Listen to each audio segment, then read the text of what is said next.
ایک مرتبہ سورہ الحمد اور 3 مرتبہ سورہ اخلاص، جس نے یہ مجلس آج انتظام کیا ہے عمومی، اور جتنے لوگ یہاں بیٹھے ہوئے ہیں ان سب کی مرحوم کی سالہ بسم اللہ الرحمن الرحیم الحمدللہ رب العالمین الرحمن الرحیم مالک یوم الدین ایاک نعبد و ایاک نستعین اهدنا الصراط المستقیم صراط الذین انعمت علیہم غیر المغضوب علیہم ولا الضالین بسم اللہ الرحمن الرحیم قل هو اللہ احد اللہ الصمد لم یلد ولم یولد ولم یکن له کفوا احد بسم اللہ الرحمن الرحیم قل هو اللہ احد اللہ الصمد لم یلد ولم یولد ولم یکن له کفوا احد بسم اللہ الرحمن الرحیم قل هو اللہ احد اللہ الصمد لم یلد ولم یولد ولم یکن له کفوا احد بسم اللہ الرحمن الرحیم انا انزلناه فی لیلۃ القدر وما ادراک ما لیلۃ القدر لیلۃ القدر خیر من الف شہر تنزل الملائکۃ والروح فیہا بإذن ربہم کل امر سلام یا حتی مطلع الفجر صلوات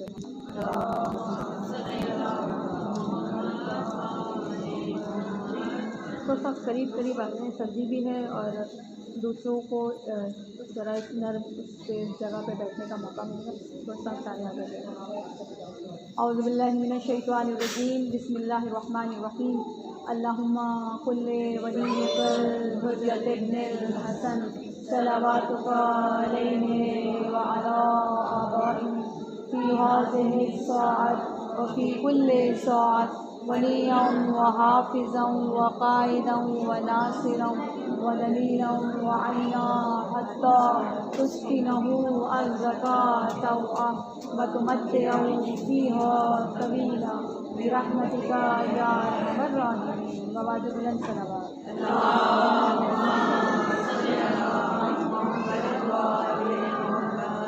بسم اللہ الرحمن الرحیم الحمدللہ رب العالمین الصلاۃ والسلام علی اشرف الانبیاء المرسلین خیر المبشرین والشفیع المذنبین المخاطب بطہ یاسین النبی المؤید ورسول المصدق ابی القاسم محمد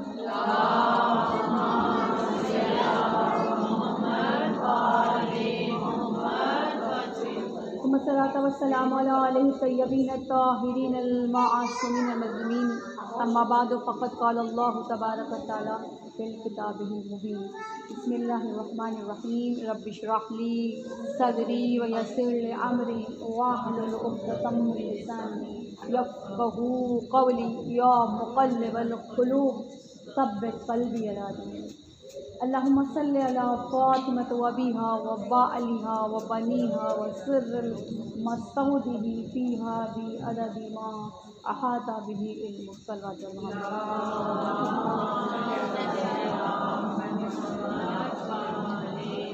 السلام علیکم ورحمۃ اللہ وبرکاتہ۔ یہ فکر مریم کی شاہزادی یہ قل ہو اللہ کی شاہدہ ہے۔ خطا کا امکان نہیں ہے اس میں یہ روز اول کی زاہدہ ہے۔ مباحثہ کی صفوں میں دیکھو تو حق کی پہلی مجاہدہ ہے۔ میں خود حفاظت کروں گا اس کی، یہ اس کا میرا معاہدہ ہے۔ وہ یوں کہ اوج مزاج حق کے تمام سحرے اسی کے سر ہیں، حریم حق کے تمام ہادی اسی کے آغوش کے ثمر ہیں۔ صلوات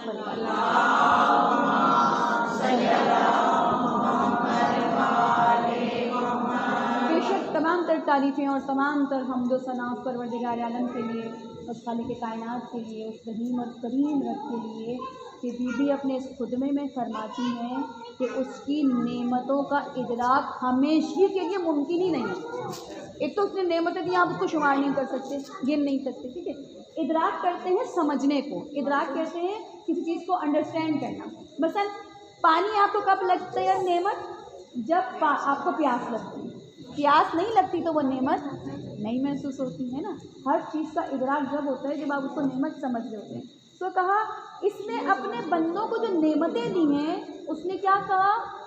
لَإِن شَكَرْتُمْ لَأَزِيدَنَّكُمْ، اگر تم شکر کرو گے تو میں نعمتوں کو اس نے اپنے بندوں کو نعمتوں کو شکر کی طرف رغبت دلائی ہے تاکہ نعمتوں کو زیادہ کرے. وہ چاہتا ہے کہ نعمتوں، خدا چاہتا ہے نعمتوں کو زیادہ کرے. کیسے؟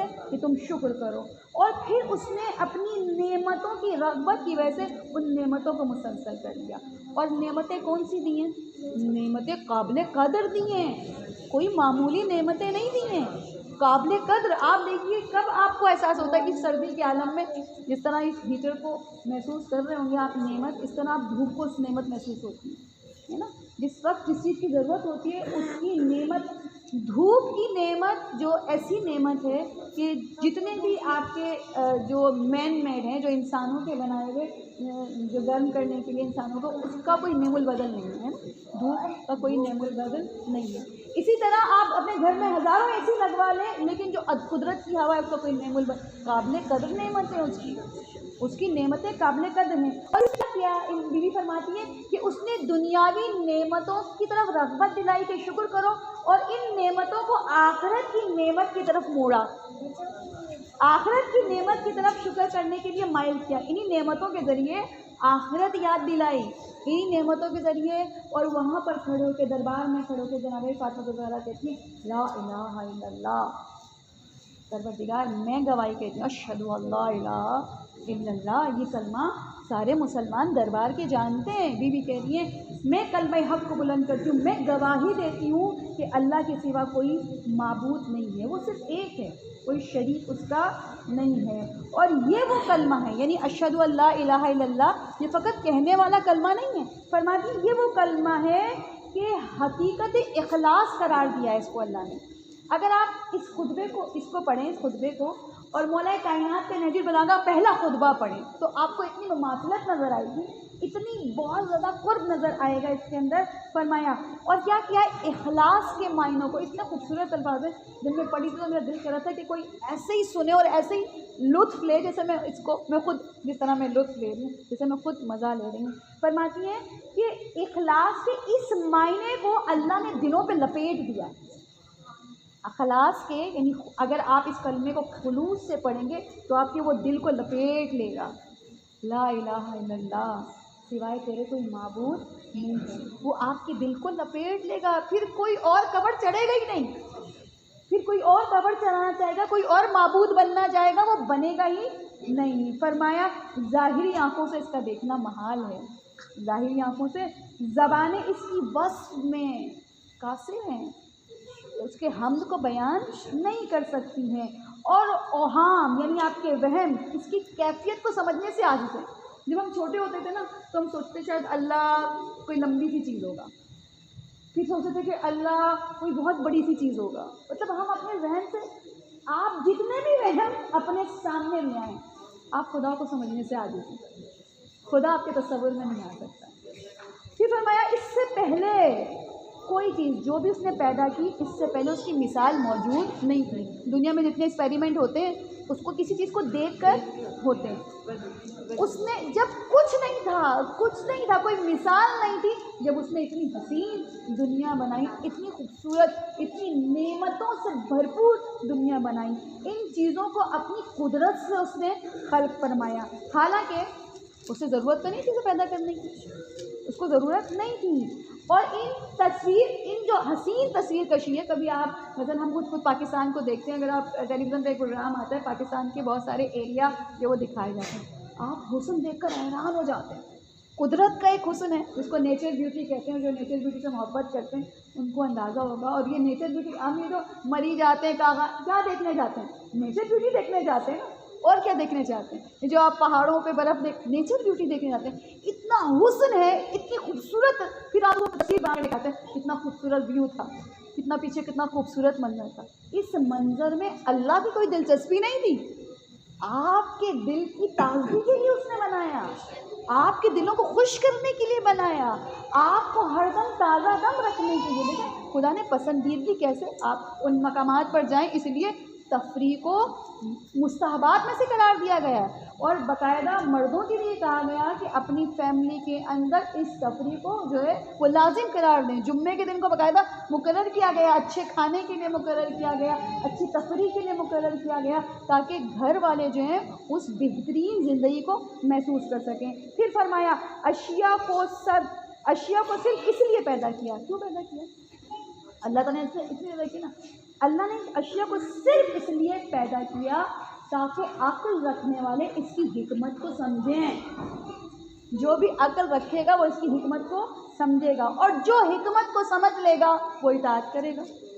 جو بھی حکمت کو سمجھ لے گا وہ اطاعت کرے گا۔ اور پھر فرمایا کہ اس لیے کیا کہ عقل والے کو اس کی حکمت کا ثبوت ملے اور اس کی اطاعت کی طرف متوجہ ہو جائیں۔ اس نے اپنی قدرت کے اظہار کے لیے سب کچھ پیدا کیا، تاکہ اس کی قدرت، خدا نے کہا نا میں چھپا ہوا خزانہ تھا، میں نے چاہا کہ میں پہچانا چاہوں تو میں نے رسول کو خلق کیا۔ پھر فرمایا تاکہ مخلوق اس کی بندگی کا اقرار کرے۔ جب آپ اس دنیا کو آپ دیکھیں، جب ان چیزوں کو دیکھتے ہیں، جا کے کسی ایسی جگہ پر پہنچتے ہیں تو خود بخود دل سجدے میں جھک جاتا ہے کہ پروردگار نے کیسی کیسی نعمتیں دی ہیں، بندگی کے لیے جھک جاتا ہے خود بخود، کیونکہ انسان میں یہ طاقت نہیں ہے، یہ جو پوری نعمتیں انسان کے اندر یہ طاقت نہیں کہ وہ ان نعمتوں کو بنا سکے۔ اور جب بندگی کے دل جھکے گا تو کیا ہوگا؟ غلبہ اللہ کا ہوگا، کسی اور کا غلبہ نہیں آئے گا۔ پھر اس نے اپنی اطاعت پر کیا کیا؟ اگر یہ ایک نیچرلی بات ہے، ٹھیک ہے، دنیا کے اندر جب ہم انسان ان چیزوں کو دیکھتے ہیں تو ایک قدرتی ایک نیچرلی ہے کہ آپ جھکتے ہیں اللہ کی طرف، ٹھیک ہے، اچھا جھک رہے ہیں تو یہ تو انسان کی فطرت ہے، اس کو جھکنا چاہیے۔ اللہ نے اس کے لیے ثواب رکھا ہے، کتنا ثواب رکھا ہے انسان گن نہیں سکتا، انسان تصور میں نہیں لا سکتا۔ اس نے چھوٹی چھوٹی نیکیوں پر جو ثواب رکھا ہے، درود پڑھیے گا محمد علیہ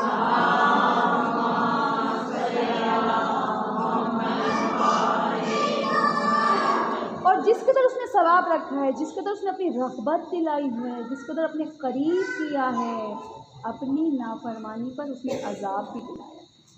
اور عذاب کیوں دلایا ہے؟ میں کتاب پڑھ رہی تھی، اس میں آپ سماتے یہ عذاب اللہ کی نعمتوں میں سے ایک نعمت ہے نا۔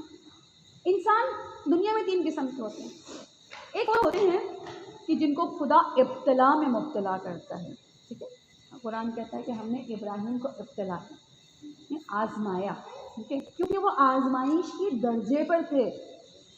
وہ ہمارا ایمان ابھی آزمائش کے درجے پر نہیں ہے، اولیاء اللہ آزمائش کے درجے پر تھے، آزمائے گئے۔ خدا ہمیں بھی اسی درجے پر لانا چاہتا ہے، لیکن کیونکہ ہم گناہوں کی وجہ سے اپنے آپ کو آلودہ کر لیتے ہیں، پاکیزہ نہیں ہو پاتے، تو خدا ہمیں پاکیزہ کرنے کے لیے مصائب ڈالتا ہے، بیماریاں ڈالتا ہے۔ کیوں؟ تاکہ ہمیں پاک کر دے، دنیا میں ہمیں پاک کر دے۔ اس مصائب پر، جو دنیا کے مصائب انسان پر آتے ہیں، اگر وہ اس کے باوجود شکر خدا کرتا ہے، خدا کو پاکیزگی کے ساتھ آزمائش والی جگہ پر لے آتا ہے، پاکیزگی کے ساتھ۔ پھر کیا کرتا ہے؟ یعنی کہ آزمائشیں ختم ہوتی ہیں؟ ختم نہیں ہوتی، یعنی پہلے آپ کی جو بیماری تھی، جو آپ کی مصیبتیں تھیں، گناہوں کو ختم کرنے کے لیے تھی، اللہ نے آپ کے دل کو پاکیزہ کر دیا، پھر آزمائش کے لے آیا۔ میں سوچ رہی تھی قاسم سلیمانی کے بارے میں، پلمبر تھے، یہ جو آپ کے گھر کے نلکے شلکے ٹھیک کرتے ہیں، ان کے دل میں اتنی تمنا تھی کہ ان کو سپاہی بننا مل جائے۔ پھر یہ سپاہی بنے، پھر اس سپاہی میں انہوں نے اپنے کارکردگی انجام دی تو کیا ہوا؟ یہ اسی فوج کے جو ہے وہ کرنل بن گئے، اور پھر اس کے بعد سربراہ بن گئے۔ آپ جانتے ہیں جو قدس کی سپاہی ہے اس کے یہ سربراہ تھے، اور آہستہ آہستہ درجہ بدرجہ کہاں پہنچتے گئے؟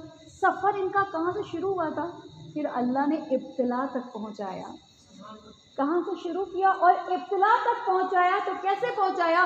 حصوں میں تقسیم کر دیا، ایسی ابتلا، ایسی منزل حصوں میں تقسیم کر دیا۔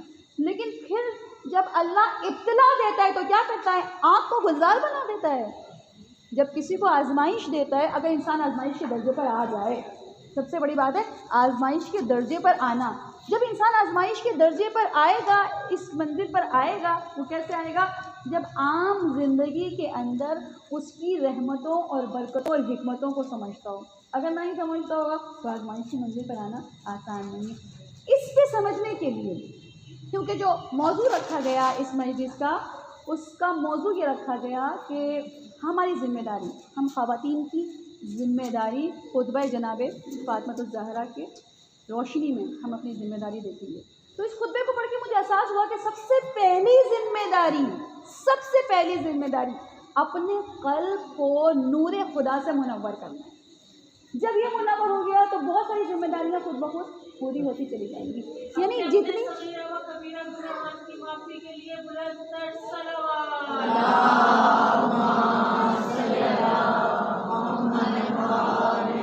یہ قلب منور کیسے ہوگا؟ آپ یقین کیجیے، مجلس میں آتے ہیں کبھی ہم آپس میں گفتگو کرتے ہیں کہ لوگ کیوں نہیں نکلتے، لیکن کچھ لوگ، ہم بعض اوقات اپنے بہت چھوٹے چھوٹے کاموں کو جو ہے وہ ترجیح دے رہے ہوتے ہیں مسجد کے اوپر۔ مثلاً میں کہتی ہوں میرے گھر کا جو ہے فلاں کام ہوا نہیں تو میں کیسے آ جاؤں، میری فلاں چیز تو پوری ہوئی نہیں، آج تو میں نے بازار جانا ہے اس لیے آج میں مسجد میں نہیں آ سکتی، ہے نا؟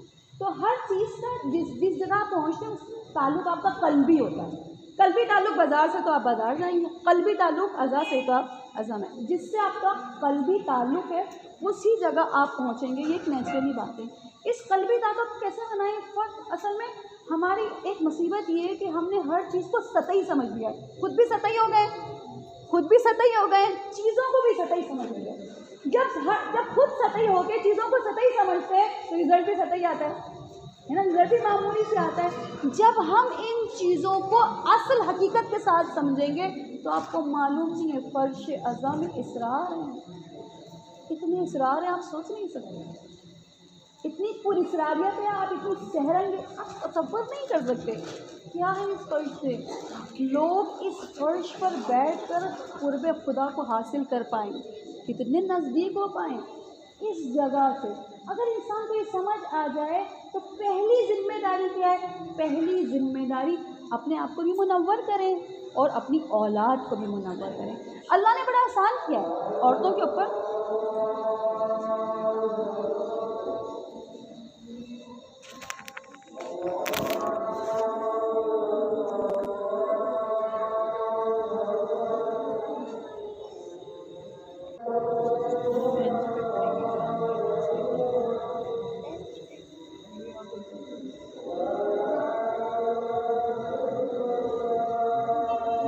محمد علی محمد صلوات۔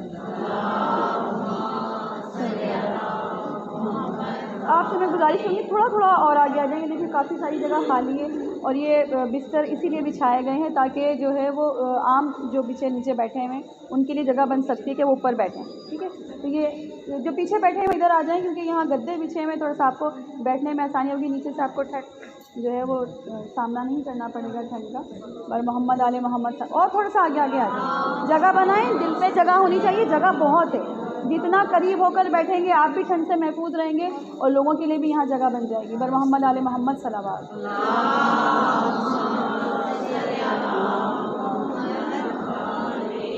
تو اللہ تعالیٰ کا احسان کہ پروردگار عالم نے ایک عورت کے دل کو روحانیت کے لیے مرد کے مقابلے میں زیادہ قریب بنایا۔ جتنی دیر میں مرد اس سفر کو طے کرتا ہے اس سے جلدی عورت طے کرتی ہے۔ آپ دیکھیں ہمارے یہاں عبادات کا عنصر عورتوں میں زیادہ پایا جاتا ہے، ٹھیک ہے؟ مثلاً آپ دیکھیں قرآن خوانی میں عورتوں میں جتنا مجمع ہو جاتا ہے مردوں میں نہیں ہوتا، یہاں تک کہ گھروں کے اندر بھی جب قرآن خوانی ہوتی ہے تو میاں کہتے ہیں بھائی میری ماں کا بھی ایک قرآن پڑھ دینا، فلاں کا بھی ایک قرآن پڑھ دینا۔ ایسا لگتا ہے سارے قرآن پڑھنے کی ذمہ داری جو ہے وہ خواتین کے اوپر ہے، مردوں پہ نہیں ہے۔ لیکن خوش نصیب ہے وہ گھر جہاں پہ مردوں کے اندر بھی یہ شوق ہے، خدا کا شکر ہے۔ میں نے بہت سارے دیکھے ہیں کیونکہ جب میں یہاں رمضان کے پروگرامز کرتی ہوں تو میں بہت سارے مرد حضرات کو دیکھتی ہوں، آبادہ کے موجود ہوتے ہیں اور ماشاءاللہ جو ہے وہ قرآن پڑھ رہے ہوتے ہیں۔ اللہ تعالیٰ ان کو سلامت رکھے اور پروردگار ہمارا قرآن سے رشتہ برقرار رکھے۔ جب تک ہم قرآن نہیں پڑھیں گے دل ہمارا منور نہیں ہوگا۔ تو ایک عورت کی پہلی ذمہ داری ہے خطبہ جناب فاطمہ الزہرا کے آئینے میں اپنے دل کو پروردگار کی معرفت سے بہرامند کریں۔ جتنی معرفت حاصل کریں گے، دیکھیں کہنے کو ایک مجلس سے آپ آئے بیٹھے روئے اس کے بعد چلے گئے، آپ نے اجر ہے، لیکن معرفت کا اجر نہیں ہے، معرفت کا اجر ہر ایک کو نہیں ملتا۔ معرفت کے اجر کے لیے آپ سوچئے، دیکھیں میں اس لیے نہیں بتا رہی، میں بہت ساری چیزیں یہاں بتاتی ہوں اور میں دیکھتی ہوں کہ لوگ مجھ سے زیادہ عمل کر رہے ہوتے ہیں. بہت سارے ایسے لوگ ہیں یہاں پر مجھ سے زیادہ عمل کرنے والے کہ میں نے اس پہ عمل کیا ہوتا ہے اور میں نے اس کو پایا ہوتا ہے، مجھ سے زیادہ دوسرے لوگ پا لیتے ہیں. ایک چیز میں نے تصور کی کہ میں خطبہ پڑھ رہی ہوں، میں نے سوچا کہ جب میں میرے اندر وہ چیز محسوس نہیں ہوگی تو میں آپ کو دوں گی کیسے. تو میں نے کل دعا کی کہ جناب فاطمہ زہرا میں اپنے اندر وہ چیز پیدا کروں جو لوگوں کو دے سکوں. تو میں نے سوچا، میں نے یہ کسی جگہ نہیں لکھا، میں نے خود سوچا، میں نے کہا ایام فاطمہ میں روزہ رکھوں اس نیت سے کہ پروردگار تو فاطمی دل بنا، فاطمی قلب بنا. ٹھیک ہے، تو ضروری نہیں ہے کہ آپ سب رکھیں، ایک آدھ کر کے کوشش کریں ایام فاطمہ کے اندر جو ہے وہ ایک روزہ رکھیں اپنے قلب کی پاکیزگی کے، اپنے قلب کے منور ہونے کے لیے. آپ سوچئے جس جگہ آپ بیٹھے ہیں نا، یہ فاطمہ الزہرا کی محفل ہے. میں سوچتی ہوں یا اللہ میں نے کون سی نیکی کی تھی جو تو نے مجھے اس فرش پر بٹھایا. فاطمہ الزہرا کے فرش پہ بیٹھنا کوئی آسان کام ہے؟ نہیں، آسان کام نہیں ہے. یہ بڑی نعمتوں والی چیز ہے، یہ بڑی برکتوں والی چیز ہے، بڑی فضیلت والی چیز ہے. اللہ کا شکر اس نے ہمیں یہ نعمتیں دی کئی سال پہلے. آپ یقین کیجئے، میں آپ کو اپنا بچپن بتاؤں، مجھے یہ نہیں پتا کہ فاطمہ الزہرا کو مارا کس نے. ہم نہیں جانتے تھے کیا ہوا تھا، ہمیں معلوم نہیں تھا اس انداز سے، ہسٹری کا ہمیں معلوم نہیں تھا. اور یقین کریں میں اچھی طرح جانتی ہوں کہ یونیورسٹی کے اندر جب میں ایک مجلس پڑھنے کے لیے گئی، ہماری کراچی یونیورسٹی میں ایک پروگرام ہوا تھا، تو ہماری شیعہ بہت ساری خواتین تھیں جو لال کپڑے پہننا خیر گناہ نہیں ہے، لیکن ان کو یہی نہیں معلوم تھا بی بی کی شہادت ہے. اچھا، شہادت بھی اتنی اہمیت کی حامل نہیں تھی آج سے کچھ سال پہلے، لیکن اس شہادت کو یہاں تک پہنچانا انسان کا کام نہیں ہے. اللہ چاہتا تھا گائج ہو جائے، انسان کا کام نہیں ہے. اللہ چاہتا تھا. آج سے 30 سال پہلے ہمارے یہاں 13 جماعت الاول کوئی نہیں جانتا تھا، 3 جماعت ثانی بھی نہیں جانتے تھے لوگ.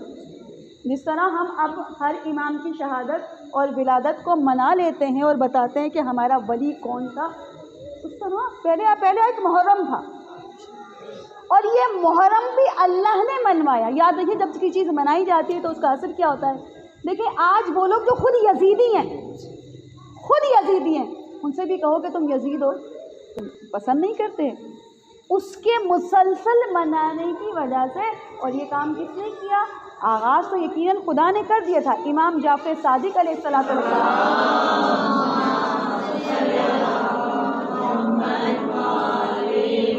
باقاعدہ پیسے مقرر کیے، حج بیت اللہ میں جا کر باقاعدہ پیسے مقرر کیے. اتنے پیسے مقرر ہیں مجلس عزا کی جائے، اور وہ ایک سنت امام جعفر صادق علیہ السلام ہر انسان چاہتا ہے،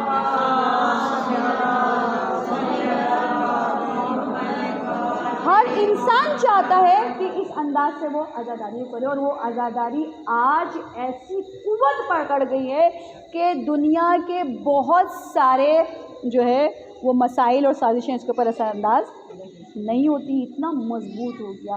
اسی طرح آج سے 30 سال پہلے، 40 سال پہلے اس انداز سے یہ مجلس ہمارے یہاں تو خیر شاید میری زندگی کے اندر جو ہے جب میں آئی تھی ایک مجلس ہوتی تھی، اس کے بعد وہ مجلس 3 ہوئی، اور 3 یعنی 14 سالوں کے اندر میں آپ کو بتا رہی ہوں اسٹیپ بائی اسٹیپ جو ہے وہ 1 سے 3 ہوئی، 3 سے 5 ہوئی، اور 5 سے یہ 3 سال سے عشرے کے اندر تبدیل ہوگی. خود خدا چاہتا ہے، یہ عشرہ خود چاہتا ہے ایام فاطمہ الزہرا منایا جائے. اور کس انداز سے منایا جائے ایام فاطمہ الزہرا کو؟ کیوں بیان کیا گیا؟ کیوں؟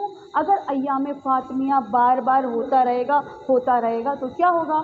آپ جانتے ہیں کہ آج سے کئی سال پہلے سیستان اور عراق اور 3-4 جگہوں کے مولوی نے جمع ہو کر ایک کتاب لکھی جس کا نام تھا فاطمہ الزہرا از ولادت تا فسانہ شہادت، از ولادت تا فسانہ شہادت. یہ اگر آپ کو جملہ سمجھ میں آ رہا تو یہ خلاف ہے، یہ فاطمہ الزہرا کے خلاف بنائی گئی، فسانہ شہادت لکھا گیا.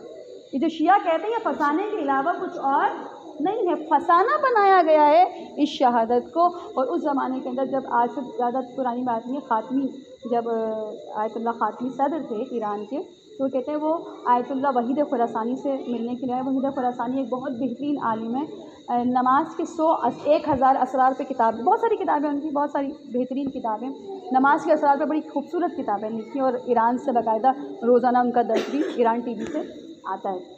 وحید خراسانی سے ملاقات کی. وہ کہتے ہیں جب سب لوگ جو بیٹھے ہوئے تھے ان سے ان کی ایک خاص ملاقات ہوئی جو وحید خراسانی چاہتے تھے ان کی تنہائی میں ہو. وحید خراسانی میں تنہائی میں ان سے ملاقات کی. 25 منٹ تک کی ملاقات ہوئی.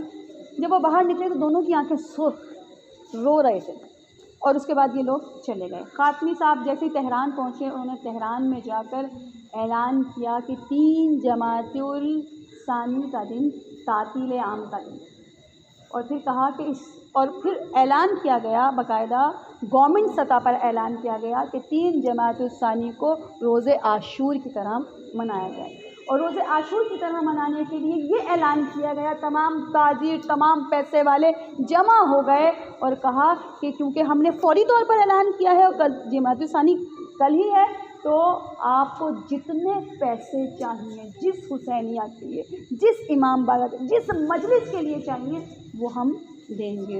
اور اسی زور و شور سے اسی زمانے کے اندر جب یہ کتاب لکھی گئی تھی اسی زمانے کے اندر اسی زور و شور کے ساتھ جناب فاطمہ زہرا کی اس شہادت کو منایا گیا. اور وہ شہادت بڑھتے بڑھتے جو ہے وہ خدا کا شکر پاکستان اور انڈیا اور باقی جگہوں کے اندر بھی اسی انداز سے منائی جا رہی ہے. اور کیوں منانا ضروری ہے, آپ سوچیں کیوں منانا ضروری ہے. روایتوں پر کے اندر لکھا ہوا ہے ابو عامر عبید نامی ایک شخص تھا, جناب فاطمہ زہرا بیت الحزن میں شاید رو رہی تھی, گریا کر رہی. اس نے کہا بیوی آپ گریا کیوں کر, آپ اتنا گریا کر, رسول کی بیٹی ہیں دل جل رہا ہوگا, آپ اتنا گریا کریے. کیا علی کی مولا حضرت علی علیہ السلام کی امامت میں کوئی نص موجود ہے؟ ٹھیک ہے, جو جنہوں نے بھی جو ماسٹرز کیا ہوگا اسلامیات کے اندر وہ ذرا جانتے ہوں گے نص کا مطلب کیا ہے. نص کا مطلب ہوتا ہے قرآنی دلیل, رسول کی حدیث کی دلیل. کوئی نص کا مطلب ہوتا ہے کوئی ایسی نص جو رسول نے یا قرآن نے بیان کی ہو, کوئی نص کی دلیل موجود ہے. بی بی نے کہا عجب ہے, بی بی آنسو بھولے کہا عجب ہے تم غدیر بھول گئے, عجب ہے تم غدیر بھول گئے ہو. آپ سوچئے جب انسان جس نے جو ہے وہ غدیر بھلا دیا ہو وہ علی کو کہاں یاد رکھے گا. اسی لیے کچھ ایسے دن ہمارے لیے منانا ضروری ہے تاکہ جو ہے وہ تمام لوگوں کو, آپ یاد رکھیے گا تمام لوگ نہیں جانتے, لوگ جانتے نہیں ہیں اصلیت. جب اصلیت جان لیں گے تو لوگ ہو جائیں گے, لوگ قریب آ جائیں گے. آپ دیکھیے کتنے لوگ ایسے ہیں جو ایام فاطمیہ کی وجہ سے شیعہ ہو گئے. ایام فاطمیہ کی وجہ سے شیعہ ہونے والوں کی تعداد ہے, ایک بہت بڑی تعداد. جب لوگ پوچھتے ہیں کہ ایام فاطمیہ کیوں منا رہے ہو, آپ دیکھیں باقاعدہ ابھی کچھ سال پہلے میں نے دیکھا تھا کہ جو وہ ہماری طرف سے بھی جو ہے وہ لکھے گئے اور یہاں پر چنیور پہ بھی یہ مقدمہ چلا تھا کہ جب آپ جو ہے وہ پینافلیکس وغیرہ لگائیں تو وہاں شہادت نہیں لکھیں. جب لفظ شہادت آئے گا تو کسی نے شہید کیا ہوگا نا, اس کا نام پوچھا جائے گا. ٹھیک ہے, نام پوچھا جائے گا تو سارے وہ جو ہیں وہ بے نقاب ہو جائیں گے. کہا کیوں نہ لکھیں, یہ لفظ شہادت کے لیے ہمارے یہاں مقدمے چلیں, بڑے مقدمے چلیں, تو کہا لفظ شہادت نہ رکھیں. اور جب ایام فاطمیہ ہوا تو بتانا یہی تھا کہ مظلومیت کے ساتھ میری بیوی کی شہادت ہوئی, مظلومیت کے ساتھ. کتنے لوگ جنہوں نے ایام فاطمیہ کو سنا اور سنا کہ شہادت ہوئی تھی, اور لوگوں نے سنا ہاں شہادت ہوئی تھی, کسی نے شہید کیا تھا. پھر جب کھوج لگایا تو وہ فاطمہ الزہرا کے آغوش میں آ گئی. بیوی بھی یہی چاہتی ہیں, بیوی بھی بلانا چاہتی ہیں, بلا وجہ کس کوئی مارا جائے نہیں چاہتی ہیں. خدا مظہر خدا ہیں, معصومین جو ہیں بیوی کی شان میں بلند ترین صلوات.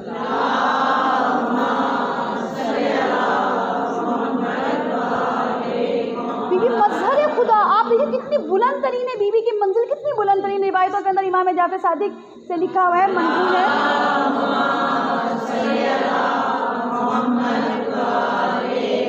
شاید کہ جابر سے روایت کر رہے ہیں اور کہہ رہے ہیں کہ میں تمہیں بتاؤں کہ ہماری جدہ کی پروردگار عالم کے نزدیک کیا اہمیت ہے.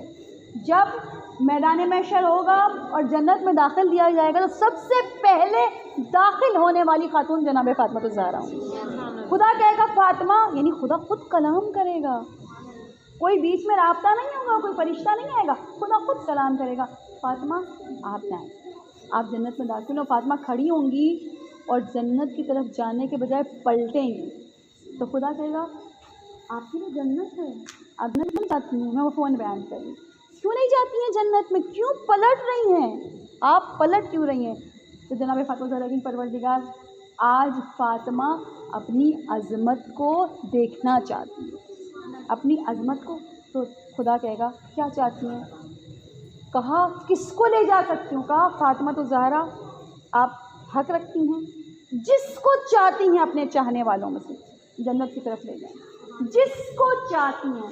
تو روایتوں نے لکھا کہ بی بی اٹھیں گی اس مجمع میں جو محشر کے میدان میں ہوگا، اس طرح اپنے چاہنے والوں کو چنیں گی جس طرح پرندہ جب اس کے سامنے دانہ ڈالا جاتا ہے اچھا دانہ اٹھا لیتا ہے، خراب نہیں چھوڑ دیتا ہے۔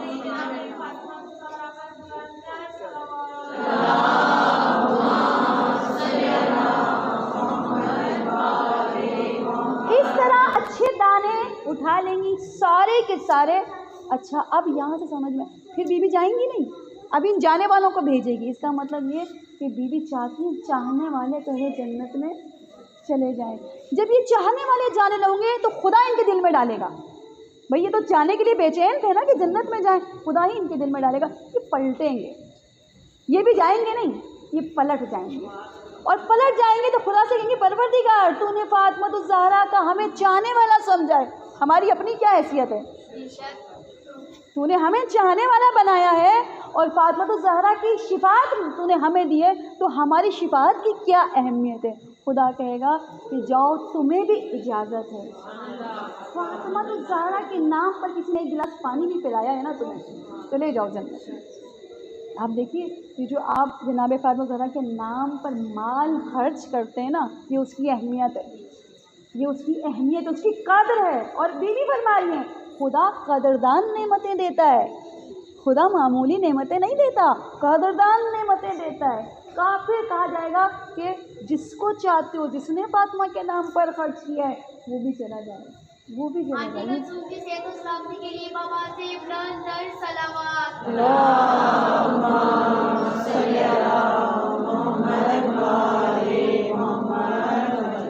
تو ایام فاطمہ الزہرا منانا اس لیے بھی ضروری ہے۔ میں آپ کو بتاؤں، میں خود محسوس کرتی ہوں جو معرفت اب میرے دل میں فاطمہ الزہرا کے لیے نہیں تھی پہلے، میں اپنا بچپن بتاؤں وہ معرفت نہیں تھی، لیکن خوش نصیب ہے آپ، یہ جو بچے بیٹھے ہوئے ان کے دلوں میں ابھی وہ معرفت ہے، ابھی وہ سن رہے ہیں جو ہم نے بچپن میں نہیں سنا، ہم نے اپنے بچپن میں یہ نہیں سنا جو آپ لوگ اب سن رہے ہیں۔ آپ اپنے دلوں کو بی بی کے نام سے منور کریں، اور یاد رکھیے یہ بی بی فاطمہ الزہرا کی کمال ہے۔ یہ جو مسئلہ حل ہوا ہے نا، یقین کیجیے یہ مسئلہ حل ہونے والا نہیں تھا، ایام فاطمیہ میں چھیڑا گیا۔ کیوں چھیڑا گیا؟ اسی ایام کو کٹائی میں ڈالنے کے پیچھے سازشیں ہیں، کوئی معمولی چیز نہیں، سازشیں ہیں پیچھے۔ اور آپ سازشیں کیا ہیں دیکھیں، آپ جانتے ہیں ایک بہت بڑے اجتماع کو کربلا جانے سے 40 پر روک دیا گیا کہ عبادت خانے بند ہو گئے۔ اس میں صرف اور صرف دشمن کی سازش نہیں ہے، ہماری غفلت بھی ہے، خالی دشمن کی آپ نے غفلت کی وجہ سے آج کیا ہو گیا، اب دشمن سازش جو کر رہا ہے اس سازشوں کے اندر کیا ہے آپ جانتے ہوں گے، اور ٹیلی ویژن جو دیکھ رہے ہوں گے، جو نیوز سن رہے ہوں گے وہ جانتے ہوں گے، اس کرونا کی ایک دوسری ٹائپ آئی ہے جو اس سے زیادہ طاقتور ہے، اور یہ ٹائپ آپ کے پاکستان کے اندر آ چکی ہے۔ 5, 6, 8 مریض ڈیٹیکٹ ہو چکے ہیں، جو دوسری قسم کرونا کی شروع ہوئی ہو، یہ اس سے زیادہ خطرناک ہوگی۔ ویکسینیشن تیار ہو گئی، اور آپ جانتے ہیں ٹویٹر پہ سارے ٹویٹ کرتے ہیں۔ آیت اللہ خامنائی کا ٹویٹ آیا، جن لوگوں نے نیوز سنی ہوگی کل کو وہ جانتے ہیں، آیت اللہ خامنائی کا ٹویٹ آیا اور اس ٹویٹ کو ہٹا دیا گیا۔ کیوں ہٹایا گیا؟ اصلاً تو جرم ہے نا، اصلاً تو جرم ہے، جہاں کہ ہم نینسی پلوسی کو دیکھ رہے ہیں جس نے ٹرمپ کو پاگل قرار دے دیا، کہا وہ پاگل ہو گیا ہے، اور ایسا پاگل قرار دیا۔ آپ دیکھیے، یاد رکھیے گا اللہ کی لاٹھی بڑی ہے بے آواز، جب خدا کسی کو ذلیل، جو اس کے بندوں کو رسوا کرنا چاہتا ہے خدا اس کو دنیا میں ذلیل کرتا ہے، اور کیسا ذلیل کرتا ہے؟ اسی کے ملک کے لوگوں نے کہا کہ اس کو بندوں سے دور کر دو، خطرہ ہے، اس کو بندوں سے دور کر دو، اس سے خطرہ ہے۔ اب یہ جو ٹویٹ ہٹایا گیا، کیوں ہٹایا گیا یہ ٹویٹ؟ کیوں ہٹایا گیا؟ ایک ویکسینیشن، اب جو وار ہے آپ کے پاس، آپ جانتے ہیں بایو میٹریکل وار ہے، اب جسمانی وار شروع، اب جو وار چل رہی ہے ہم جانتے ہیں کرونا ایک وار کا نام ہے، کرونا ایک حملہ ہے، ایک وار کا نام ہے۔ اس وار کے ساتھ جو دوسرا وار ہونے والا ہے، جو دوسرا حملہ ہے، یہ ویکسینیشن ہے، دوسرا حملہ ویکسینیشن کا ہے۔ آپ سوچئے، آپ دیکھیں اتنی دنوں سے کرونا چل رہا ہے، میں نے آیت اللہ خامنائی کا بیان نہیں سنا، سوائے سے کہ یہ دعا پڑھیں، یہ دعا پڑھیں، کہ اب جو بیان آیا وہ کس لیے آیا؟ انہوں نے اپنے ٹویٹ میں کہا تھا کہ جو ویکسینیشن برطانیہ اور امریکہ نے بنائی ہے وہ قابل اعتبار نہیں ہے، وہ قابل اعتبار نہیں ہے، اور ان کا بیان آتے ہی ایران نے جتنی بک کروائی تھی، جتنی بھی ان کی بکنگ ہوئی وہ سب کینسل کر دی، یہاں تک کہ چائنا بھی ایک ویکسینیشن بنا رہا ہے، انہوں نے چائنا کی بھی کینسل کر دی، جبکہ چائنا کے بارے میں انہوں نے کہا نہیں کچھ۔ 3 ویکسینیشن تیار ہو رہی ہیں، امریکہ، برطانیہ اور چائنا کے اندر 3 ویکسینیشن۔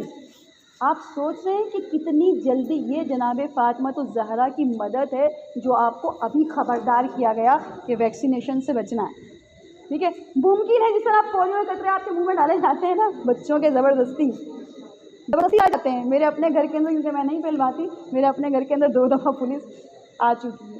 تو یہ ویکسینیشن اسی طرح تیار کی جائے گی۔ بچنے کا طریقہ آپ کے پاس خود ہونا چاہیے، کیسے بچنا ہے یہ آپ نے خود دیکھنا ہے، لیکن یہ ویکسینیشن یقیناً اتنی خطرناک ہوگی۔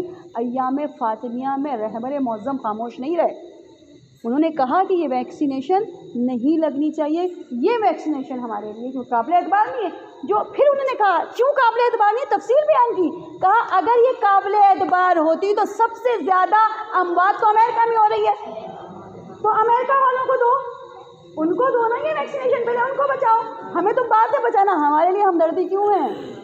یہ ابو سفیان بیٹھے ہیں سارے، یہ اصل میں ابھی سفیان بیٹھے ہیں۔ درود پڑھ لے گا محمد علیہ۔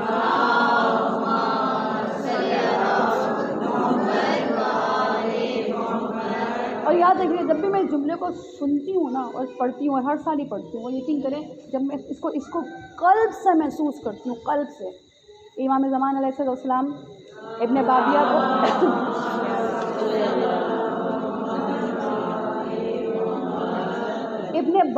کو خط لکھتے ہیں، اور اس خط میں کہتے ہیں میرے شیعوں کو پیغام دینا، میں نے انہیں بھلایا نہیں ہے، نہ میں نے ان کو نظر انداز کیا ہے، اگر بھلاتا دشمن چکنا چور کر دیتا۔ یہ جیسے ہی ہم کہیں پھنسنے لگتے ہیں جو اچانک مدد آتی ہے نا، امام زمانہ کی مدد ہے۔ اب یقین کیے پرسوں کی رات جو میں آپ سے بتا رہی تھی، پرسوں کی رات میں نے رو کے گزاری کہ مولا آپ مدد کیجئے، یہ نہیں کہ میری مدد، نہ جانے کتنے لوگوں کی دعائیں تھیں، ہر بندہ دعا کر رہا تھا، امام کی مدد آئی۔ تو امام نے ہمیں تنہا نہیں چھوڑا، بی بی فاطمہ الزہرا نے ہمیں تنہا نہیں چھوڑا، یہ ان کی مدد ہے جو ہم بار بار حملوں سے بچتے ہیں، ان کی مدد ہے۔ آپ سے صرف اور صرف ایک گزارش ہے، اپنے اندر برداشت پیدا کیجیے، اپنے اندر تحمل پیدا کیجیے، اپنے اندر صبر پیدا کیجیے، اور یہ صبر کیسے آئے گا؟ جب آپ تکلیف کو برداشت کریں گے، ٹھیک ہے؟ جب کوئی چیز برداشت کرتے ہیں، آپ نے سردی کے بارے میں ایک مقولہ سنا ہوگا، سردی کو زیادہ محسوس کرتے ہیں تو ہوتی ہے محسوس، ہے نا، زیادہ لگتی، نہیں محسوس کریں تو زیادہ نہیں کریں گے، گرمی کو زیادہ محسوس کریں گے، ہائے کریں گے لگے گی، نہیں کریں گے تو نہیں لگے گی۔ جتنی برداشت اپنے اندر، لیکن یہ جو فوجی جو ہمارے جگہ پر لڑ رہے ہوتے ہیں، جو مورچوں کے اندر ہوتے ہیں، کیا وہاں اچھا موسم ہوتا ہے؟ وہاں تو بہت شدید موسم ہوتا ہے، ٹھیک ہے؟ اور اس کے بعد اتنی سخت کام کو کرنا کوئی آسان کام ہوتا ہے؟ وہ کیوں؟ کیونکہ وہ جانتے ہیں، وہ تیار اس لیے ہوتے ہیں۔ تو ہم سب فوج بننے والے ہیں امام زمان کی انشاءاللہ، اور یقین کیجیے حالات آپ کو بتا رہے ہیں دن دور نہیں ہے، حالات آپ کو بتا رہی ہیں دن دور نہیں ہے۔ اب اپنے آپ کو تیار کیجیے، اپنی برداشت کو بڑھائیے، اپنے آپ کو مضبوط کیجیے، اپنے آپ سے پوچھیے کتنا چل سکتی ہوں، اپنے آپ سے پوچھیے کہ اگر برف میں کھڑے ہو کر امام کی حمایت کرنا پڑا تو ہو جاؤں گی؟ ہو جائیں گے، کیونکہ آپ کی مجلسیں بتاتی ہیں، آپ کا مجلس میں آنا بتاتا ہے۔ موسم کو چھوڑ کر جب آپ ایسی جگہ پر، پھر کہہ رہی ہوں دوبارہ، اس مجلس میں خانہ پوری کے لیے مت آئیے، قلبی دلی تعلق کے ساتھ آئیے، پھر آپ کو کوئی چیز نہیں روکے گی، نہ گھر کا کام روکے گا، نہ آرام روکے گا، نہ بیماری روکے گی۔ ایسے بھی لوگ لنگڑا کر آتے ہیں، چل نہیں پاتے آتے ہیں، کیوں؟ وہ قلبی طور پر اس اہمیت کو جانتے ہیں، وہ اس حیثیت کو جانتے ہیں، یہ کیا ہے امام فاطمۃ الزہرا، یہ کیا ہے جناب فاطمۃ الزہرا کی ذات، کتنی حسین ترین ذات ہے۔ اور آخری جملے کے بعد کہ آپ جانتے ہیں کہ سندھ کے ایک جگہ پر آپ نے یہ واقعہ سنا ہوا ہوگا کہ جناب فاطمۃ الزہرا کس طرح اپنے چاہنے، جس کے دل میں، وہ مسلک نہیں دیکھیں گے، جس کے دل میں فاطمہ کی محبت ہے فاطمہ اپنے پاس بلا لیں گے۔ کہتے ہیں سندھ کے اندر ایک گاؤں کے اندر مجلس ہو رہی تھی جناب فاطمہ الزہرا کی مجلس، کچھ لوگ بیٹھے ہوئے تھے، مجلس ہو رہی تھی، اور ذاکر جو ہے وہ مصائب جناب فاطمہ الزہرا پڑھ رہا تھا۔ ایک بہت ہی امیر زمیندار وڈیرا ٹائپ کا بندہ وہاں سے گزرا، اس نے کہا کوئی مر گیا ہے یہاں پر؟ یہ لوگ رو رہے ہیں، اتنی زوروں سے رونے کی آواز، کوئی مر گیا؟ اس نے کہا نہیں مرا تو کوئی نہیں، یہ مجلس کر رہے ہیں، یہ شیعہ ہیں نا۔ تو کہا محرم تو نہیں ہے، مجلس کون سی ہو رہی ہے؟ یہ تو محرم نہیں ہے، یہ مجلس کس چیز کی ہے؟ کہا یہ جناب فاطمہ کی مجلس کرتے ہیں، کہتے ہیں انہیں شہید کیا تھا، وہ مجلس میں بیٹھ جاتا ہے۔ مجلس میں 2-3 جملے سنے کہ مجلس میں اس نے 2-3 جملے سنے کہ وہ حق مانگنے گئیں اور ان کو حق نہیں دیا گیا۔ اس نے وہیں چپ کرایا تھا، چپ ہو جاؤ، خاموش ہو جاؤ، کیا بول رہے ہو، کیا بکواس کر رہے ہو؟ یہ کہاں لکھا ہوا ہے کہ جناب فاطمہ الزہرا جو ہے وہ حق مانگنے گئی تھی؟ کہا یہ تمہارے پاس ثابت ہے؟ اس ذاکر نے کہا ہمارے لیے ثابت، ہمارے لیے یہ تاریخ ثابت ہے، ہم جانتے ہیں یہی ہوا تھا۔ تو کہا اگر تمہارے لیے ثابت ہے یہیں رکو۔ اس نے اپنے تمام جو اس کے ورکر تھے ان سے کہا کہ تم یہاں کھڑے ہو جاؤ اور یہیں کھڑے رہنا، کسی کو نکلنا نہیں دینا یہاں سے۔ اگر یہ غلط ہوا تو میں کسی کو یہاں سے جانے نہیں دوں گا۔ یہ اپنے عالم کے پاس دیا۔ اس نے کہا یہ بتائیں کہ جناب فاطمہ زہرا شیعہ جو پڑھتے ہیں فاطمہ زہرا حق مانگنے گئی تھی۔ کہا دیکھیں تاریخ کے نا ان چکروں میں آپ نہ پڑھیں، یہ شیعہ جو ہے نا فسانہ بہت بناتے ہیں، ان کو فسانہ بنانے کی بہت عادت ہے، اور اس میں جو ہے نا تاریخ کی جو بہت ساری ایسی چیزیں ہیں جس میں ابھی بہت ساری۔ کہا نہیں مجھے آپ یہ بتائیں، کہا تاریخ کے اندر جو واقعات ہیں ان کو اب وہ زیادہ طور پہ سمجھائیں۔ اس نے کہا مجھے یہ سارے، کہا نہیں آپ سن نہیں پائیں گے بہت سارے، کہا نہیں مجھے آپ یہ بتائیں نہیں کیا مسائل، صرف یہ بتائیں گئی تھی کہ نہیں گئی، صرف یہ بتائیں کہ بی بی گئی تھی یا نہیں گئی تھی۔ کہا دیکھیں تاریخ کے اندر اگر یہ باتیں پڑھی جائیں اس طرح آپ نہ بولیں، اس طرح دین میں فساد ہو جائے گا، یہ دین خراب ہو جائے گا۔ کہا میں کچھ نہیں جانتا، صرف مجھے اتنا بتا دیں بی بی گئی تھی یا نہیں گئی تھی۔ خاموش ہو کر کہا گئی۔ بس وہاں سے اٹھ کر دوبارہ مجلس میں آیا۔ اس نے ذاکر سے کہا میں نہیں جانتا بی بی کیسے شہید ہوئی، میں چاہتا ہوں شروع سے آخر تک مجھے بی بی کے مصائب سناؤ۔ اس نے مصائب سنانے شروع کیے، یہ روتا گیا، اور جب اس نے مصائب سن لیے اس نے کہا کہ میں آج سے شروع، میری بیوی اتنا رلایا گیا، میری بیوی کو دربار میں جھٹلایا گیا، اس بیوی کو جس کے لیے رسول خدا احترام میں کھڑے ہو جاتے، اس بیوی کو رلایا گیا۔ آپ سوچیے یہ مصائب جناب فاطمہ الزہرا مثل امام حسین کے مصائب دلوں پر اثر کرتے ہیں، یہ اثر رکھتے ہیں۔ یہ بیوی کے مصائب کہتے ہیں مصائب صبح علیہ، اگر دنوں میں پڑھتے تو رات کی سیاہی میں بدل جاتے۔ میری بیوی ابھی باپ کو دفنانے کے بعد یتیم ہو جائے نا، اللہ نہ کرے، خدا جن کے باپ سلامت ہے خدا ان کے باپوں کو سلامت ہے، اور جن کے نہیں ہیں وہ یتیمی کو سمجھ سکتے ہیں۔ زندگی کے حصے میں بھی آپ چاہے بچے ہیں چاہے آپ بڑے ہیں، اس باپ کے سائے کا اٹھنا نا بڑا مشکل ہے، اور جب کوئی باپ کے لیے تسلی دینے آتا ہے تو وہ جانتا ہے کہ اس نے کیا کھو دیا ہے۔ کہ دنیا کا ہمارا باپ گناہگار بھی ہوگا، بہت اچھا بھی نہیں ہوگا، یہ رحمت للعالمین ہے، یہ دنیا کا عام باپ نہیں گیا، رحمت للعالمین گئے ہیں۔ اور آپ دیکھیے دنیا کا قانون ہے، دنیا میں ظالم ترین انسان بھی ہوتا ہے، کسی گھر میں میت ہو جاتی ہے تو کوشش ہوتی ہے کم از کم 3 دن 4 دن 5 دن تک جو ہے وہ لوائقین کو کچھ نہ کہا جائے، قرض مانگنے والے بھی رک جاتے ہیں، کچھ کہنے والے بھی رک جاتے ہیں۔ 28 صفر کو میرے رسول خدا کی شہادت یا وفات ہوتی ہے، اور پہلی ربیع الاول کو آگ لے کر لوگ فاطمہ الزہرا کے دروازے پر پہنچ جاتے ہیں۔ پہلی صفر جب دق الباب ہوا، آپ جانتے ہیں یہ دروازے پر آنے والے لوگ ایک دفعہ نہیں آئے، 3-4 مرتبہ آئے۔ جب خلیفہ نے کہا جناب فاطمہ الزہرا جانتے تھے کیا چیز جو انہیں پریشان کر گئی، کہا آج، کیونکہ اس سے پہلے بھی خطبہ دے کر آ چکی تھی، کہا آج جو ہم یہ سمجھ رہے تھے کہ فاطمہ الزہرا سیاست کے حلقوں کو کہاں سمجھتی ہوں گی، جو خطبہ انہوں نے دیا ہے، جس طرح فدق پہ انہوں نے جو ہے مقدمہ دائر کیا ہے، کل یہ علی کی خلافت کے لیے بھی آئیں گے، اس سے پہلے کہ علی کی خلافت کے لیے آئیں، جاؤ علی کو لے کر آؤ اور ان سے جو ہے یہ خلیفہ کی بیعت زبردستی لے لو، تاکہ زبردستی بیعت لے لی جائے گی تو ہمارا مسئلہ سارا حل ہو جائے گا۔ پہلے جو لوگ گئے دق الباب کرنے کے لیے وہ حضرت علی کو لینے گئے، دق الباب ہوا، بیوی سمجھی ہوں گی شاید کوئی فرصت ہے میرا، شاید کوئی میری یتیمی کا درد بانٹنے آیا، شاید کوئی میرے دکھ میں ساتھ دینے آیا ہوگا۔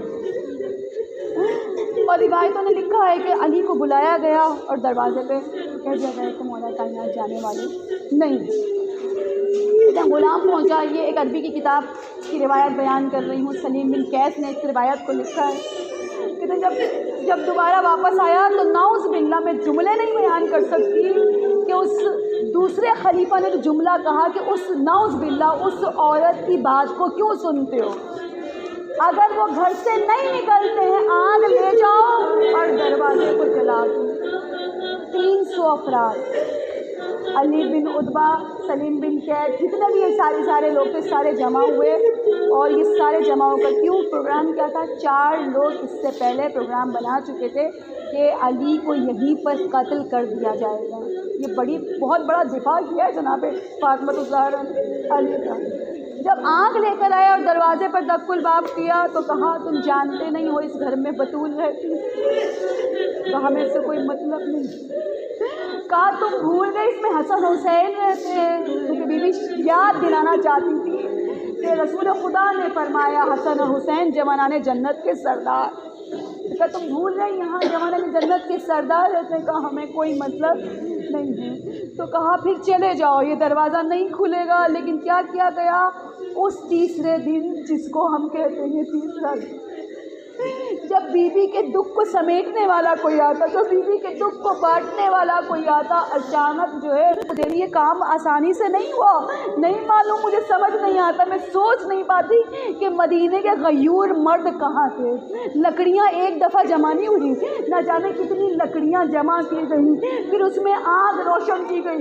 کتنی دیر تک فوراً آگ لگاتے ہوئے کوئی داخل نہیں ہوا ہوگا، کتنی دیر تک وہ آگ جلی ہوگی کہ دروازہ جلا ہوگا، کتنی دیر تک آگ جلی ہوگی. اور بیوی کون ہے؟ بیوی کی حالت یہ ہے، بیوی کی حالت یہ. خدا تمام خواتین کو سلامت رکھے. میں دعا کرتی ہوں جو بے اولاد ہے اس کو اولاد صالح دے. وہ عورت جو بے حمل سے ہوتی ہے اس کی حالت کیسے ہوتی ہے؟ حمل سے عورت غمگین ہو، یتیم ہو جائے تو غم بڑھ جاتا ہے، درد بھی بڑھ جاتا ہے. 5واں مہینہ بیوی کا، یہ 5واں مہینہ کا دروازے کے پیچھے کھڑی ہوئی تھی. جب جلتا ہوا دروازہ کمزور پڑنے لگا اور تمام لوگوں نے ایک لات سے دروازے کو کھولنا چاہیے. بیوی فرماتی ہے ایک مرتبہ جیسے ہی دروازے جناب فاطمہ الزہرا دروازے اور دیوار کے بیچ میں آئیں تو بیوی کہتی ہے جانتی ہو فضہ میرا کیا حال تھا؟ جس طرح انگور کو شکنجے میں رکھ، جس طرح انگور کو شکنجے میں رکھ کے پیس دیا جاتا ہے. اللہ نہ کرے پروردگار جی نے اولاد دی ہے، اگر حمل رکھا ہے تو حمل کو سلامت رکھے. لیکن اگر کسی کا حمل برباد ہو جاتا ہے، وہ عورت اپنے بدن کی کیفیت کو جانتی ہے نا، کیا بدن کی کیفیت ہوتی ہے. جن لوگوں نے یہ درد سہا ہوگا وہ جانتے کیا کیفیت ہوتی ہے. 5واں مہینہ میری بیوی نے ہاتھ رکھ کر صرف ایک جملہ کہا، ہائے میرا محسن، ہائے میرا محسن مہدی، میرا محسن چلا گیا. میری بیوی کو کہا کے کہتی ہے مہدی میرا محسن چلا گیا.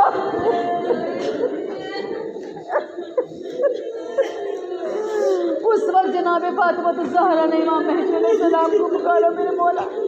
جب بھی کسی محفل کے اندر مصائب جناب فاطمہ الزہرا کو بیان کیا جاتا ہے، امام زمانہ تشریف ہوتے ہیں اور امام زمانہ خون کے آنسو روتے ہیں اور جانتے ہیں جب اس پکار کو کہا جاتا ہے کہ میری بیوی نے امام مہدی کو پکارا، جب دل کہتا ہے امام کعبے کا پردہ پکڑ کر کہتے ہو کہ بارے الہ مجھے اس نے ظہور دے میں اپنی ماں کا انتقام، اے بارے الہ مجھے اس نے ظہور دے میں اپنی ماں کا انتقام لے سکوں. آپ اس مجلس میں روتی آنکھوں کے ساتھ بیوی کے درد کو محسوس کرتے ہوئے خدا سے طلب کرے، اے بارے الہ میری بیوی پر جو مصائب ٹوٹے تجھے اس کا واسطہ، تو امام زمان کو اس نے ظہور عطا فرما. اے پروردگار امام زمانہ کے ظہور میں تعطیل فرما دے. پروردگار تمام دشمن ختم ہو جائیں گے، تمام دشمنوں کو لگام ہو جائے گی. پروردگار اسے بھیج دے جو باطلوں کے سر کو کاٹ ڈالنے والا ہے، جو قرآن کے احکام کو نافذ کرنے والا ہے، جو لوگوں کے دلوں کو منور کرنے والا ہے۔ پروردگار تجھے واسطہ اس کے وجود کی برکت سے پروردگار ہم سب کے گناہ کبیرہ اور صغیرہ کو معاف کرنا، ایمان کی زندگی اور ایمان کی موت عطا فرما۔ اے پروردگار ہمیں جب بھی آنسو بہائے ہیں فاطمہ الزہرا کی خدمت میں ان کے لال کا پرسہ دیا ہے، آج حسین و حسن کی خدمت میں ان کی ماں کا پرسہ دینا ہے، آج رسول خدا کی خدمت میں ان کی بیٹی کا پرسہ دینا ہے، آج علی کی خدمت ان کی زوجہ کا پرسہ دینا ہے، زمانے کے امام کی خدمت میں ان کی جد ابتدا کا پرسہ دینا ہے۔ پروردگار تجھے واسطہ ہے ہم دل سے اس غم کو مناتے ہیں، دل سے بی بی فاطمہ الزہرا کے درد کو محسوس کرتے ہیں، زمانے کے امام کو پرسہ دیتے ہیں۔ یا امام زمان ہمارے پرسے کو قبول کیجیے، اس پرسے کے صدقے میں جس نے مجلس کا انتظام کیا ہے، جتنے لوگ یہاں موجود ہیں، پروردگار سب کی پریشانی اور مصیبت کو دور فرما دے، جو بے اولاد ہے ان کو اولاد صالحہ عطا فرما، جو بیمار ہے پروردگار ناصر عباس شبانہ ہینا کے شوہر کے لیے دعا کرتے ہیں پروردگار، اور جو لوگ آپ کے ذہن میں آتے ہیں بیمار ان کی والدہ کے لیے دعا کرتی ہوں پروردگار تجھے واسطہ محمد آل محمد کا پروردگار تمام ماؤں کو اپنا سلامت رکھ پروردگار، اے پروردگار جو بیمار ہے تجھے واسطہ جناب فاطمہ الزہرا سلام اللہ علیہ کا پروردگار تمام بیماروں کو شفا دے، پروردگار جو لاپتہ لوگ ہیں ان کو ان کے گھر والوں سے ملا دے، اے پروردگار تجھے واسطہ محمد آل محمد کا سوائے اپنے کسی کا محتاج نہ رہنا، اے بار الہ سب کو اتنی روزی دے بار الہ کہ کسی اور کے آگے ہاتھ نہ پھیلائے، پروردگار ہمیشہ دینے والا ہاتھ رکھ، مانگنے والا ہاتھ نہ رکھ، اے بار الہ تجھے واسطہ محمد آل محمد کا جو پردیس میں خیریت سے اپنے وطن کو پہنچ جائیں، پروردگار مقروض ہے ان کے قرض کو ادا فرما دے، جو بے گھر ہے اسے گھر عطا فرما، پروردگار تجھے واسطہ محمد و آل محمد کا ہمارا بیٹھنا، ہمارا اٹھنا، ہمارے آنسوؤں کو بارگاہ سیدہ میں، بارگاہ زمان امام میں، بارگاہ معصومین میں قبول فرما، امام زمانہ کے ظہور میں تعجیل فرما، پروردگار تجھے واسطہ محمد آل محمد کا جب امام پکار رہے ہوں تجھے ایام فاطمہ الزہرا کا واسطہ مجھے نہیں لگتا، مجھے لگتا ہے یہ پکار بہت قریب ہے، بہت قریب ہے، پروردگار میں ایام فاطمہ میں تجھ سے گڑ گڑا کر دعا کرتی ہوں جو فاطمہ الزہرا کا واسطہ جب زمانے کا امام پکارا ہو تو لبیک کہنے والوں میں ہم سب سے آتے ہیں، اے پروردگار تجھے واسطہ محمد آل محمد کے امام کے ناصرین میں شامل فرما، ربنا تقبل منا انک انت السمیع العلیم وسیعلم الذین ظلموا ای منقلب ينقلبون لعن اللہ امة قتلتک لعن اللہ امة ظلمتک لعن اللہ امة سمعت بذلک فرجت بھی۔ اعلان سن لیجیے، کل پھر 2:30 بجے آج سورہ ملک پڑھی گئی تھی، کل سورہ واقعہ اور سورہ مزمل خصوصیت کے ساتھ روزی کے لیے انتہائی مجرد ہیں یہ دونوں سورہ واقعہ اور سورہ مزمل۔ سورہ مزمل کوشش کی جائے گی 313 مرتبہ پوری ہو جائے اور سورہ واقعہ انشاءاللہ 70 مرتبہ یہاں پڑھی جائے گی، جو اس ورد میں شامل ہونا چاہتے ہیں وہ 2:30 بجے شامل ہو جائیں۔